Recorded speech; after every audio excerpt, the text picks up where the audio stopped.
Class 10 CBSE के तरफ से आप सबके लिए एक अपडेट निकल के आई है और ये अपडेट आपका सेकंड बोर्ड ऑफ एग्जामिनेशन से रिलेटेड है। फर्स्ट फेज स्टार्ट होता है 18 मार्च 2026 से 31 मार्च 2026 तक, जिसमें कि आप अपने स्कूल पे जाके अपना एलओसी यानी लिस्ट ऑफ कैंडिडेट आप उसमें भर सकते हो कि आपको कौन कौन से सब्जेक्ट्स के एग्ज़ाम फिर से देने हैं।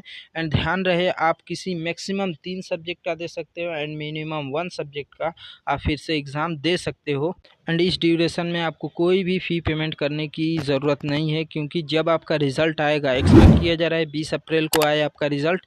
तो सपोज़ कीजिए 20 अप्रैल को आया, तो 21 अप्रैल से लेकर के 26 अप्रैल तक आप फर्स्ट फेज़ का फ़ी पेमेंट कर सकते हो। एंड 21 अप्रैल से लेकर 26 अप्रैल के तक ही आपका जो सेकंड फेज़ है ये स्टार्ट हो जाएगा, और इसी में आपको एलओसी भी भरना है, आपको फ़ी पेमेंट भी करना है। और ध्यान रहे, आप केवल 3 सब्जेक्ट में भर सकते हो। और अगर सपोज़ कीजिए आपने फर्स्ट फेज में किसी 3 सब्जेक्ट में भरा है और किसी 2 में आपका अच्छा मार्क्स आ गया है, आप उसमें नहीं भरना चाहते हो, तो आप उसकी फ़ी पेमेंट बिल्कुल नहीं कीजिएगा। आपको केवल एक सब्जेक्ट का फ़ी पेमेंट करना होगा।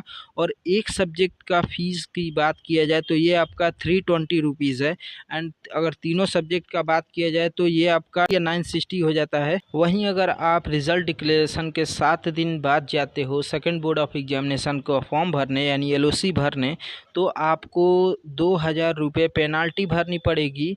और जैसे सपोज़ करते हैं कि आपको एक एग्ज़ाम देना है एक सब्जेक्ट का, तो 320 प्लस 2000 यानी कि टोटल आपका हो गया 2320 रुपये आपको देने पड़ेंगे। उसके बाद से ये आप सेकंड बोर्ड ऑफ एग्जामिनेशन में अपीयर हो सकते हो उस पर्टिकुलर सब्जेक्ट्स में।